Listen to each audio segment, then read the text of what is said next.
भोपाल से प्रस्तुत हैं प्रादेशिक समाचार। नमस्कार, समाचारों के साथ मैं जितेंद्र रघुवंशी। पहले मुख्य समाचार। संसद का मानसून सत्र आज से शुरू हो रहा है। 13 अगस्त तक चलने वाले सत्र के दौरान 19 बैठकें होंगी। राज्य सरकार आज बाल सेवा योजना के तहत कोविड से अनाथ हुए बच्चों को देगी सहायता राशि। पेगासस मीडिया रिपोर्ट के मद्देनज़र सरकार ने विशिष्ट लोगों पर नज़र रखे जाने के आरोपों का खंडन किया और प्रदेश में सक्रिय होगा मानसून, कई जिलों में बारिश के आसार। अब समाचार विस्तार से। आज से शुरू हो रहे संसद के मानसून सत्र से पहले कल प्रधानमंत्री नरेंद्र मोदी की अध्यक्षता में संसद भवन में सर्वदलीय बैठक हुई। संसद के दोनों सदनों की कार्यवाही सुचारू रूप से चलाने के लिए राजनीतिक दलों का सहयोग प्राप्त करने के उद्देश्य से यह बैठक बुलाई गई थी।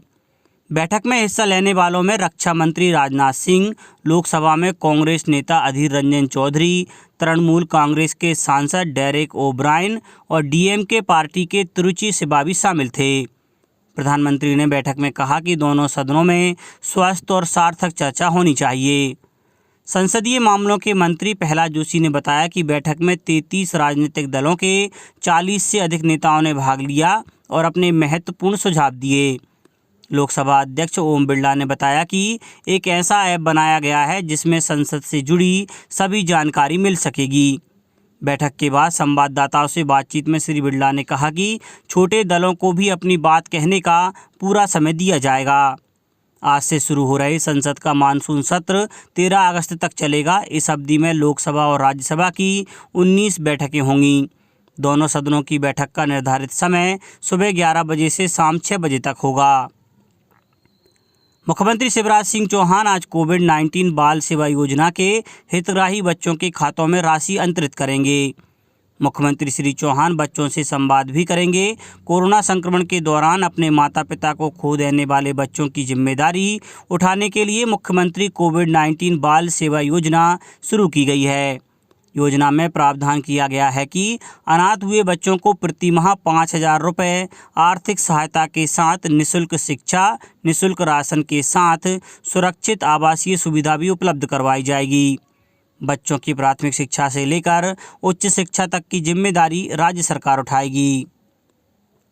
सरकार ने विशिष्ट लोगों पर नज़र रखे जाने के आरोपों का खंडन किया है। सरकार ने कहा है कि यह आरोप बेबुनियाद है और इसमें कोई सच्चाई नहीं है। वक्तव्य में स्पष्ट किया गया है कि भारत एक मजबूत लोकतंत्र है जो अपने सभी नागरिकों को मौलिक अधिकार के रूप में निजता का अधिकार सुनिश्चित करता है। सरकार का यह स्पष्टीकरण पेगासस प्रोजेक्ट मीडिया रिपोर्ट के सिलसिले में आया है।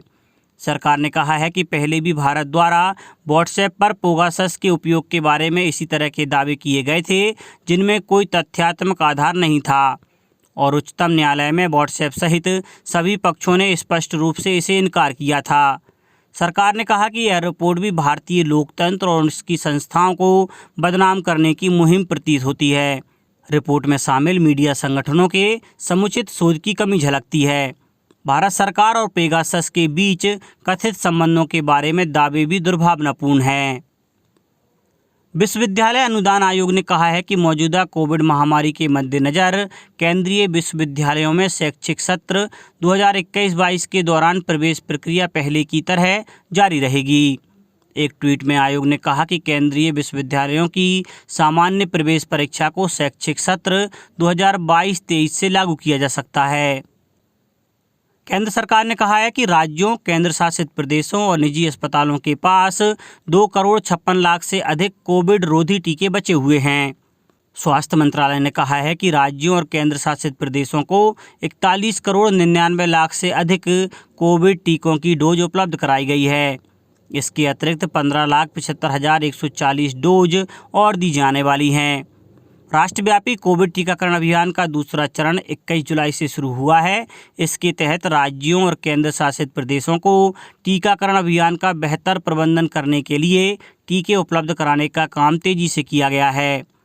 राष्ट्रव्यापी टीकाकरण अभियान के तहत केंद्र सरकार राज्यों और केंद्र शासित प्रदेशों को कोविड के टीके निःशुल्क उपलब्ध करा रही है। देश में कोरोना के नए मरीज और ठीक होने वालों की संख्या लगभग स्थिर है। बीते 24 घंटे में 38,319 मरीजों की रिपोर्ट पॉजिटिव आई है। 38,521 ठीक हुए और 501 ने जान गंवाई। राहत की बात है कि लगातार 5वें दिन मौत का आंकड़ा 600 से कम रहा है। इससे पहले 13 जुलाई को 625 लोगों ने इस महामारी से जान गंवाई थी। देश में अब 4,49,000 मरीजों का इलाज चल रहा है। कोरोना की दूसरी लहर कंट्रोल होने के बाद चुनाव आयोग ने अब उपचुनाव की तैयारी शुरू कर दी है। मध्य प्रदेश में 1 लोकसभा और 3 विधानसभा सीटों पर उपचुनाव होना है। मुख्य निर्वाचन पदाधिकारी ने खंडवा, बुरहानपुर, निवाड़ी, सतना और अलीराजपुर कलेक्टरों को पत्र लिखकर कहा है कि 3 साल से एक ही जगह पर जमे अधिकारियों को हटाया जाए। चुनाव आयोग की तैयारी शुरू होते ही बीजेपी और कांग्रेस भी एक्शन मोड में आ गए हैं। दमोह उपचुनाव के बाद एक बार फिर कांग्रेस बीजेपी फिर आमने सामने होंगे। दमोह उपचुनाव जीतने के बाद कांग्रेस जोश में है। दूसरी बीजेपी इस हार से उबरकर 1 लोकसभा और 3 विधानसभा सीट जीतने के लिए चुनावी मैदान में उतरने की तैयारी कर रही है। कांग्रेस के प्रदेश अध्यक्ष कमलनाथ सोमवार से गुरुवार तक भोपाल में लगातार बैठकें करेंगे। वहीं मुख्यमंत्री शिवराज सिंह चौहान के चुनावी क्षेत्रों में दौरे शुरू हो गए हैं। खंडवा सांसद नंद कुमार सिंह चौहान के निधन के बाद यह लोकसभा सीट खाली है। कोरोना संकट को देखते हुए निर्वाचन आयोग ने खंडवा लोकसभा का उपचुनाव टाल दिया था, लेकिन इसके बाद कोरोना से निवाड़ी पृथ्वीपुर से कांग्रेस विधायक बृजेंद्र प्रताप सिंह, जोबट से कांग्रेस विधायक कलावती भूरिया और रेगांव से भाजपा विधायक जुगल किशोर बागरी का निधन हो गया। अब लोकसभा के साथ इन 3 विधानसभा सीटों पर उपचुनाव की तैयारियां प्रारंभ हो गई हैं। अब कुछ समाचार खेल जगत से। कोलंबो में पहले 1 दिवसीय क्रिकेट मैच में भारत ने मेजबान श्रीलंका को 7 विकेट से हराकर 3 मैचों की श्रृंखला में 1-0 की बढ़त बना ली है। भारत ने 80 गेंद शेष रहते 263 रन का लक्ष्य हासिल कर लिया। भारत के लिए कप्तान शिखर धवन ने नाबाद 66 रन बनाए। अपना पहला 1 दिवसीय अंतर्राष्ट्रीय मैच खेल रहे ईशान किशन ने 42 गेंद में 59 रन की पारी खेली। इससे पहले श्रीलंका ने 50 ओवर में 9 विकेट पर 262 रन बनाए। चमिका करुणारत्ने ने सर्वाधिक 43 रन बनाए। भारत के लिए दीपक चहर, युजवेंद्र चहल और कुलदीप यादव ने 2-2 विकेट लिए। दूसरा मैच कल खेला जाएगा। टोक्यो ओलंपिक में हिस्सा लेने के लिए भारतीय खिलाड़ियों का पहला दल कल टोक्यो पहुंचा। टोक्यो पहुंचे भारतीय दल में कुल 88 सदस्य हैं, जिसमें 54 खिलाड़ियों के अलावा सहयोगी सदस्य और भारतीय ओलंपिक संघ के प्रतिनिधि भी शामिल हैं। इस दल में तीरंदाजी, badminton, table tennis, hockey, judo, gymnastic, तैराकी और भारोत्तोलन से जुड़े खिलाड़ी और सहयोगी सदस्य हैं।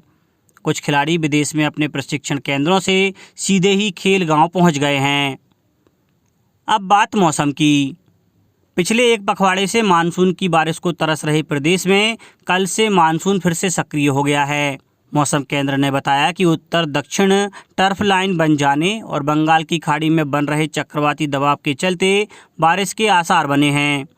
इन मानसूनी गतिविधियों के चलते रीवा, दमोह, सागर, छतरपुर, बैतूल, रतलाम, आगरमालवा, नीमच, मंदसौर, अशोकनगर और शिवपुर कला जिलों में भारी बारिश के आसार बन रहे हैं।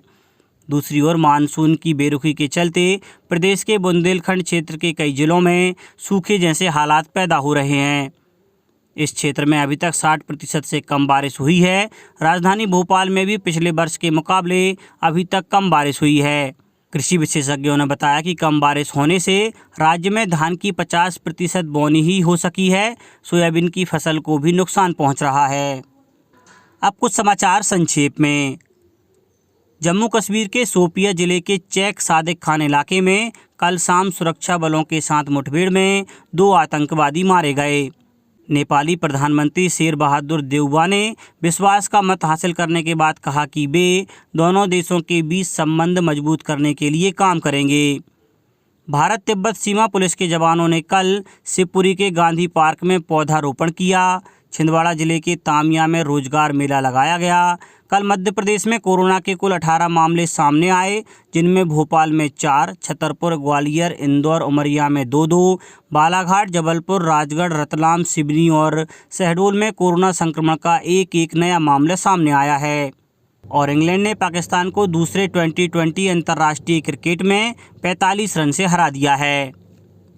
अंत में मुख्य समाचार एक बार फिर। संसद का मानसून सत्र आज से शुरू हो रहा है। 13 अगस्त तक चलने वाले सत्र के दौरान 19 बैठकें होंगी। राज्य सरकार आज बाल सेवा योजना के तहत कोविड से अनाथ हुए बच्चों को देगी सहायता राशि। पेगासस मीडिया रिपोर्ट के मद्देनज़र सरकार ने विशिष्ट लोगों पर नज़र रखे जाने के आरोपों का खंडन किया। और प्रदेश में सक्रिय होगा मानसून, कई जिलों में बारिश के आसार। इस बुलेटिन में इतना ही। घर पर रहिए, सुरक्षित रहिए और सुनते रहिए प्रादेशिक समाचार। नमस्कार।